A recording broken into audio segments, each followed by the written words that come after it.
काल गणेश चतुर्थी असल्यामुळे हस्बंडला सुट्टी होती आणि मी इतकी निवांत फील करत होते. कारण का तर बाळाला सांभाळण्यासाठी असेल ना तर तोवर मी निवांतात काम करू शकते. तर त्यामुळे मी ना नको असलेला व्याप हा करून घेतला होता. बरेचशी कामं केले होते मी सुट्टीच्या दिवशी, म्हणजे नको असताना. कारण हस्बंड तर मला मदत करतातच, म्हणजे ड्युटीहून पण आल्यावर करतात आणि सुट्टी असल्यावर तर खूपच करतात. माझ्यापेक्षा जास्त तर काम ना हस्बंडच करत असतात. असो, तर काय झालं होतं, कामाचं खूपच हे केलं मी, व्याप घेतला होता.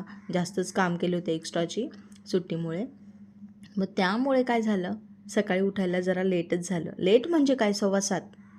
6:15ला उठले आणि जी गडबड केली, जे गवारीच्या शेंगा अगोदर काही खुडलेल्याच होत्या आणि बाळ रडत असल्यामुळे त्या तशाच सोडून दिल्या होत्या आणि मग जे उरल्या सुरल्या होत्या त्या मी डायरेक्ट चाकूने कट केल्या आणि पटकन असं, म्हणजे गवारीच्या शेंगा मी कशा बनवल्या माहिती आहे का?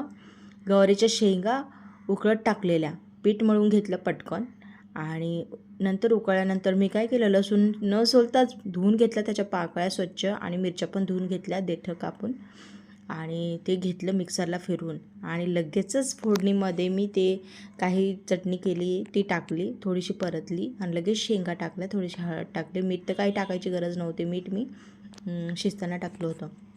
पटकन अशा 3 चपात्या करून दिल्या आणि डब्याला थोडासा चिवडा वगैरे दिला आणि भाजी टाकली आणि नंतर मी माझं जे हनीचं वॉटर आहे ते घेतलं.